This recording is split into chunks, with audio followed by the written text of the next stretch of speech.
Hi friends, welcome back to the Avocado Toast Budget. If you are new here, my name is Lexa. Today we are doing a reacting to a Dave Ramsey rant video. If you haven't seen any of my Dave Ramsey videos before, I will link a playlist up here if you want to check out some of them. To be perfectly honest with you, there are a lot of things that I disagree with him on. There are some principles that we do agree on, and I will touch on those in this video, but there are a lot of things that he says that I find to be extremely problematic, and I think that this video is a really good highlight of some of those things, so I want to talk about that. This video is not meant to like bash on him personally. I am never about making any sort of personal attacks against someone. My main arguments are against what he is saying, what he believes in, and what he keeps perpetuating. This is also not an attack against anyone who does enjoy listening to him or follows his principles, or if you used him to get out of debt.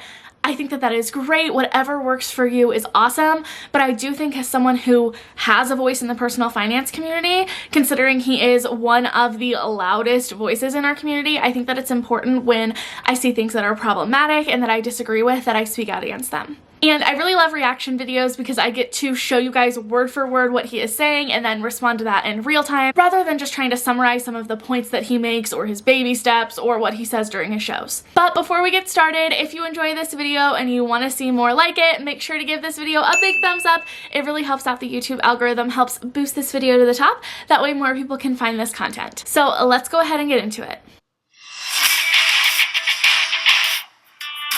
Your income doesn't matter. Your age doesn't matter. Your race doesn't matter. Your geographical location doesn't matter. There's a thing that you and I are dealing with in your money, and it's called math. And none of those things I just mentioned give you a pass on math.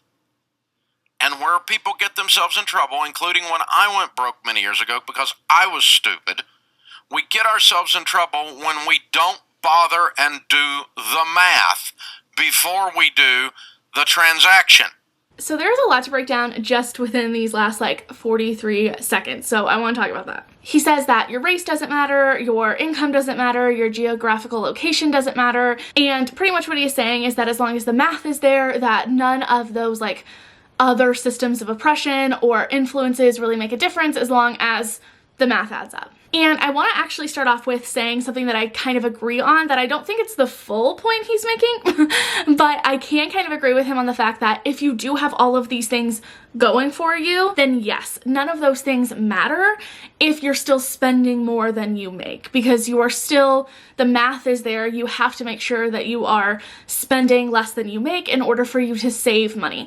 So that makes sense to me. But where this argument kind of falls short is when these things don't add up and are working against you. Then it's not just about math anymore. If you live in a high cost of living area, especially like I have friends in California, or if you are a woman, a person of color, if you are disabled, those things work against you. They are systems of oppression that cause your money to not be able to work for you the same way that it does if you have those things going for you. And frankly, saying that those things don't matter is coming from a place of privilege. They don't matter because to him, it doesn't make a difference. To him, those things aren't things that negatively impact his life and his finances. So of course in his eyes, they don't matter. But the reality of it is that for so many other people, they make a huge difference, and they definitely do matter when looking at your financial situation. The bottom line is that if you can look at personal finance as nothing but numbers, that is coming from a place of privilege. And we'll get into this shortly, but the people that he is talking about, they have a lot of systems working against them. We're the stupid woman from San Diego who leased her dog for $5,400. Okay, I'm sorry, I just have to interject that nothing makes me more upset than when he calls his listeners and followers stupid. And it sounds like this video is him talking about people who have called in, asking him for help, being vulnerable, and that really upsets me. So, moving on. We make $90,000 a year, and somehow in our brains figure out that our children deserve a $50,000 Honda SUV. And now we have to take the kids out of private school because we can't pay the payments on the SUV and the private school because we didn't do math. We're 21 years old. We buy a $10,000 car, run up $10,000 in credit card debt, and have $10,000 in medical bills and make $30,000 a year. When you make $30,000 a year, there's nowhere in that plan that the $10,000 car makes sense. There's nowhere in that plan that running up a bunch of credit card debt gives you any room to breathe. You already can't breathe. We have 3 kids. We make $28,000 a year. Should I go back to work, the woman asks. $28,000 income with 3 kids. Our health care is provided by Medicaid, which is welfare,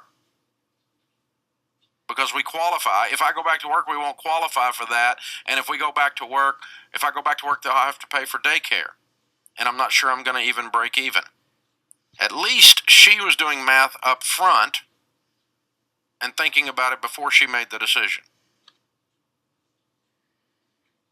Now, of course, her answer to her equation is both she and her husband need to develop some kind of a long-term career path and a short-term series of part-time jobs and extra jobs and small business ideas that create an income that at least doubles. The bad news is they only make $28,000 a year. The good news is with a little bit of work and ingenuity, they easily can double their household income.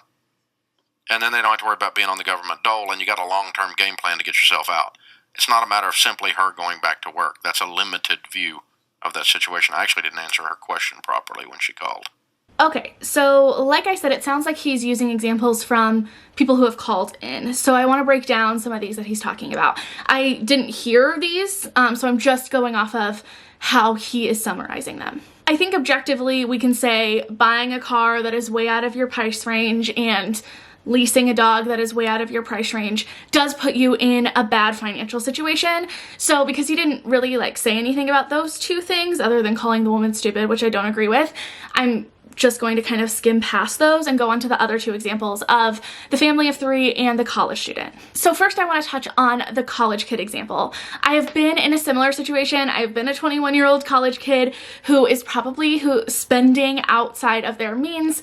I had no idea how to budget. That wasn't something that was taught to me, probably like many of you. So I was just doing the best that I could and doing pretty much what I had learned from childhood, watching what my parents did, because that was the only example that I had. So it doesn't surprise me that the college kid who was 21 years old, making $30,000 a year, took on a $10,000 car payment. I honestly don't think that that is the end of the world. Chances are they need that car to get to school and get to work. So in a lot of ways, it could probably be a very good investment. The medical debt, obviously there's nothing that you can do to control that, so I don't think that's something that we should hold against someone.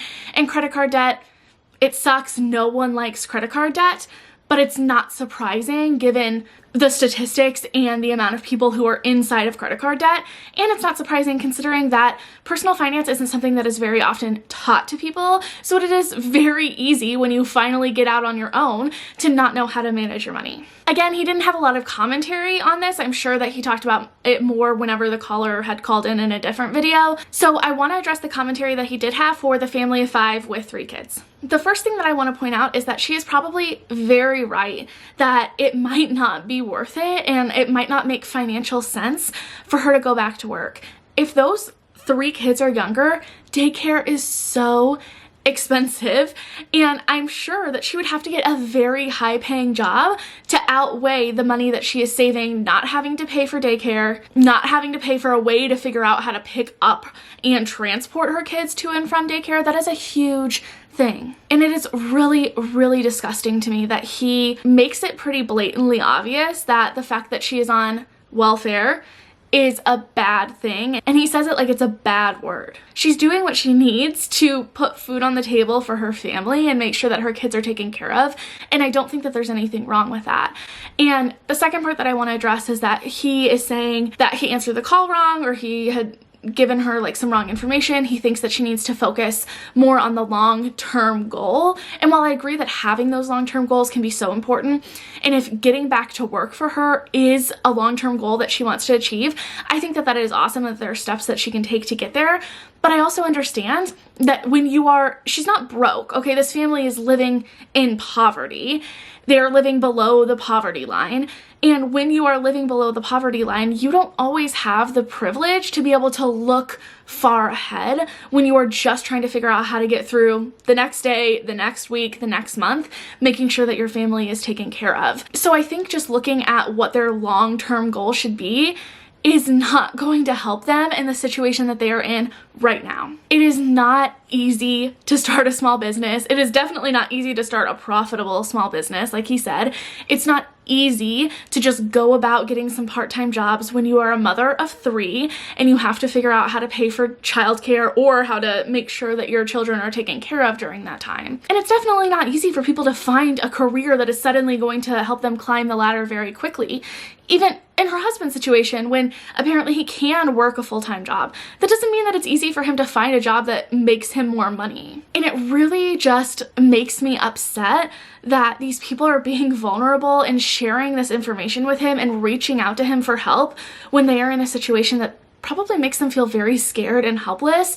And this is not any solid, concrete advice that is going to help them in the situation that they are in now. She called. Obviously, she knows that the situation that they're in is not ideal. She knows that one of her options is to go back to work and make more money. But the reality of it is that that's not always a viable option, and it's not always the right option. And I want you to know, if you are in a similar situation, for whatever it is, if you are on welfare of any kind, that is not a bad thing, and it is not immoral or unethical for you to be doing what you need to do to make sure that your family is okay. If it were easy for someone to double their household income, they would do it.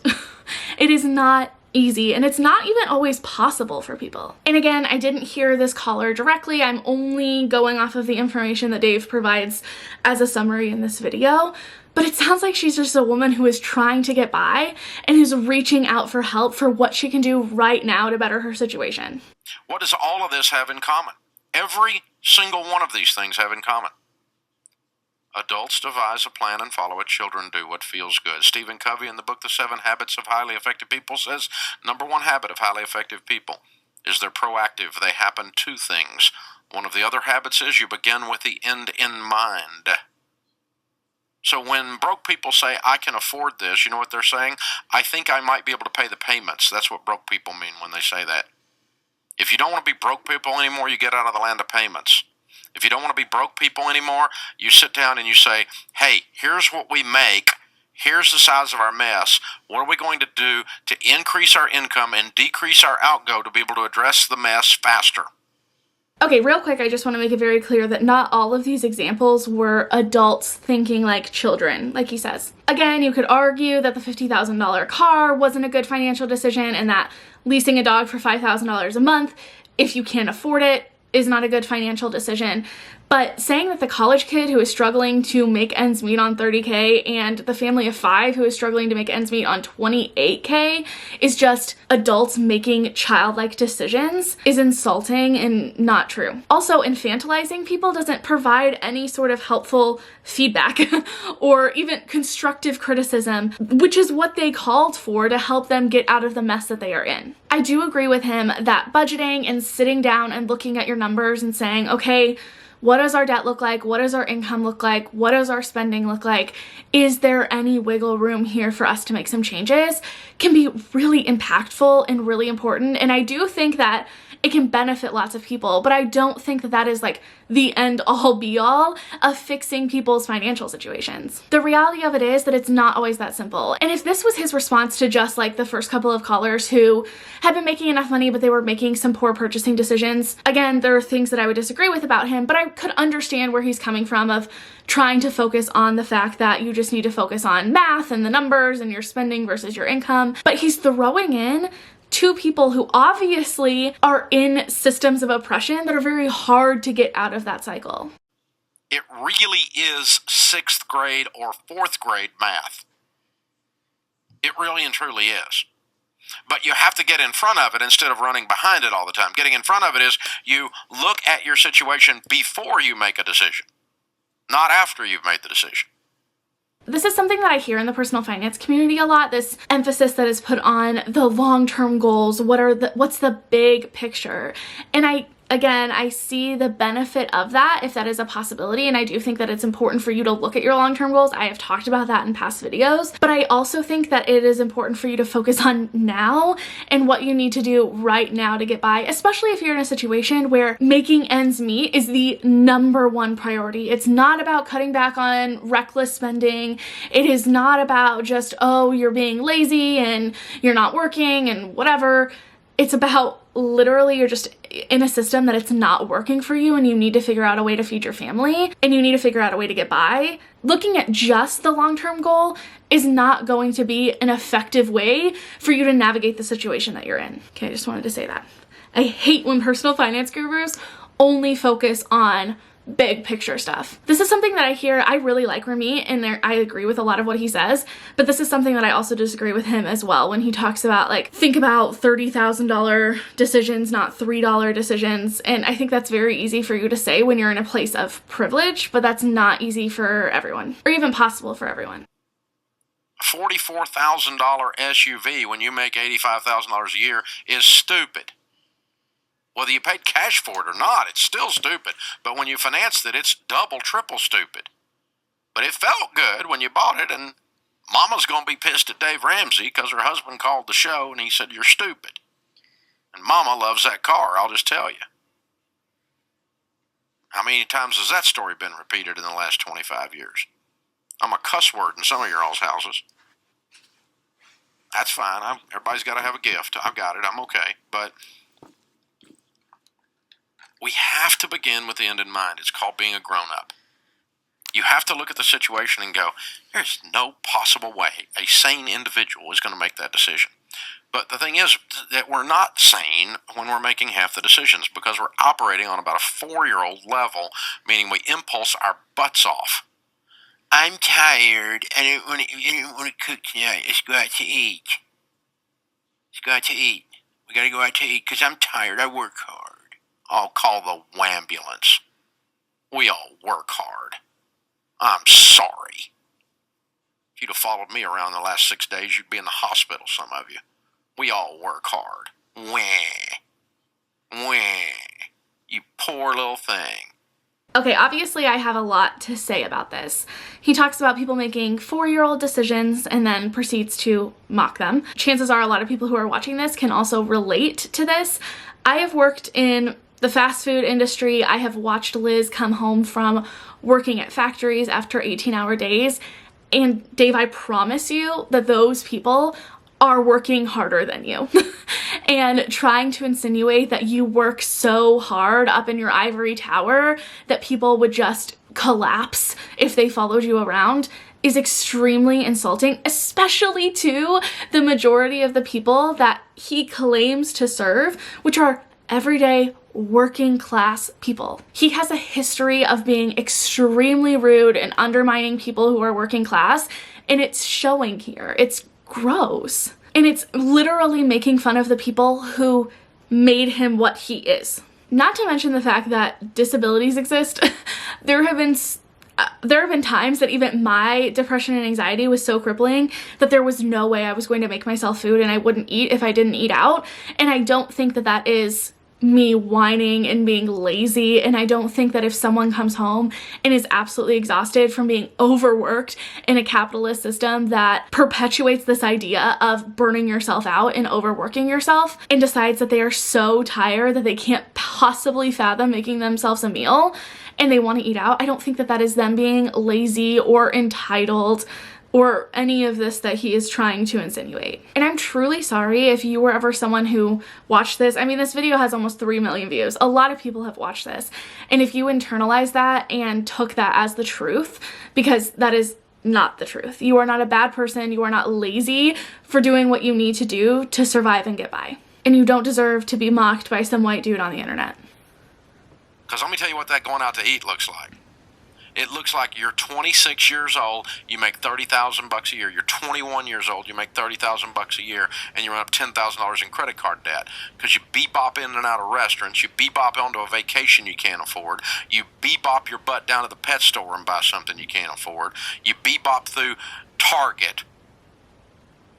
Some of you go to Walmart for entertainment. Give me a break. You might be a redneck if Walmart is your entertainment.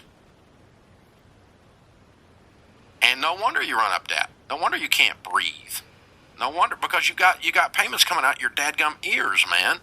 And nobody goes in debt. Listen, people that make $30,000 a year, they're 21 years old, they don't go $10,000 in debt in one purchase. They don't use their credit card and buy one thing for $10,000. No, it's 1,000 $50 things. It's death by 1,000 cuts. And then you look up and go, oh my God, what have we done? What have we done? How stupid are we? Now, I'm on your team. I've done it too. But I'm just telling you, a lot of the stuff that's happened in this hour on this show is stuff that is unbelievably preventable. You just look at it and go, no, we're not going to rent our dog. Okay, at this point I'm just kind of confused because we're 7 minutes into this video, and the video is called The Secret to Not Being Broke, Dave Ramsey Rant. And I know that his rants are usually like more like this. They're meant to get a reaction. They're meant for him to like just pull yourself up by your bootstraps. But it's titled The Secret to Not Being Broke, and so far he hasn't actually given any like concrete steps or tips or helpful information for people to be able to take and better their situation with. All he's done is talk about how it's all about math, but really he mentioned that at the beginning and hasn't mentioned it since, and made fun of his callers and his followers for the situations that they're in. It just seems extremely obvious that this is about getting a reaction and trying to put people down and trying to shame and guilt them into trying to change their situation rather than actually giving people helpful advice. Because if he wanted to give people helpful advice, there's so much constructive criticism he could have given here. And maybe he did. Maybe he did, like when he was talking to them like one-on-one on the phone, but I don't understand how we've gone into 7 minutes of him saying that this is the secret to not being broke and hasn't actually like given any information. This isn't the secret to not being broke. This is Dave Ramsey calling his followers children for 7 minutes. Period. We're not buying this car, honey. I know you want a nice car, honey. But you know what? We're broke. Broke people don't buy $45,000 Honda SUVs. We're broke. And you know how I know we're broke? Because we don't have any money. That's how I know we're broke. Well, we make a lot of money. Yeah, but it's all gone. Have you not noticed? We don't have any money. We don't have any money. We don't have any money. No, we're not going out to eat. Why? We're broke. We don't have any money. You're not in freaking Congress. You can't just print it in the basement. You have to live on less than you make, and you have to have a plan, and you have to be intentional. I meet people that make $30,000 a year that save money. I meet people that make $130,000 a year couldn't save money if they had to. It hasn't got anything to do with the income. It's got to do with you freaking controlling the person in your mirror. It's you deciding, I'm going to be a grown-up. I'm going to be an adult. And that's if you're 52, you're 22, or you're 12. Adults devise a plan and follow it. Children do what feels good. Okay, first I want to say 12-year-olds aren't adults. They're like literally children. But I digress. We're moving on from that point. I do agree with the concept that mathematically, what matters is that you're able to spend less than you make. But by saying your income doesn't matter, that's not true. What matters is your income to expense ratio. Sometimes those are expenses that you can control, sometimes they're not. Sometimes it's income that you can control, sometimes it's not. But let's be honest here, a person who earns $100,000 a year does have the ability, if they have the same situation as someone who is making $30,000 a year, to save way more than that person who is making $30,000. So yes, your income does matter, but so many other things matter. Like we talked about, your cost of living, the privileges that you have, if you are disabled, if you're a woman, if you're a person of color, all of these things make a difference. Because again, the math only matters if you are making the assumption that you make enough to cover your basic expenses. Because if you don't, if you have systems of oppression working against you that you are not in a position to make enough to cover your basic expenses, I'm sorry, but math doesn't matter. It doesn't matter. And sitting here and telling people like, oh, Matt, just, you know, you need to increase your income. I feel like that's like his go-to, is increase your income, double your income. That's not a possibility for a lot of people. And while, yes, obviously, if people were able to increase their income, they would be able to save more money if they kept their expenses the same. We know that that is math. That's just not how personal finance worked. If personal finance was nothing but math, no one would really have an issue. I'd be able to hand you a formula and say, here you go, this is the secret to everything. But that's not how life works. Money is an integral part of everything that we do in this society. And that's why I always talk about that money inherently has to be political. There are systems playing against your ability to make money, how you spend money, what money means to you, your ability to even access education, to know how to manage your money, if you have the time to figure out how to manage your money. All of this is affected by our system. And if you have marginalized identities, if you grew up in a system of privilege or not. And ignoring that doesn't help anyone, except for him. It helps him because it makes him money. So yes, I can agree that if your basic living expenses are covered, you live in a low cost of living area, the goal would be that you start figuring out how you can change your income to expense ratio and give yourself more wiggle room in your budget and save more money. And yes, I could agree that that's possible on 30K. If you live in a low cost of living area, you probably don't have kids, or you've gotten lucky enough to not have any medical expenses on top of that. But again, all of these things play a role into your ability to be able to do that. And I think ignoring that and just pretending like it's all about the numbers is insensitive and doesn't actually get to the root of the issue. Everybody's all worried about everybody's feelings these days. I'm not worried about your feelings. I'll make a living hurting your feelings. I don't give a crap about your feelings. We know. Listen, let me tell you what feels good. Not having any dadgum payments, that's what feels good. Having a pile of money in the bank, that feels good. Being wealthy enough to take your eyes off yourself and not be so dad-blame self-centered and actually be generous, where there's some room, some margin in your budget, and you can give money to somebody else that's hurting. That feels good. Did he just insinuate that poor people only have the ability to focus on themselves? Did anyone else get that? That like if you don't have enough money to donate to other causes, you're only focusing on yourself and being self-centered? But no, we live on the junk food of finance.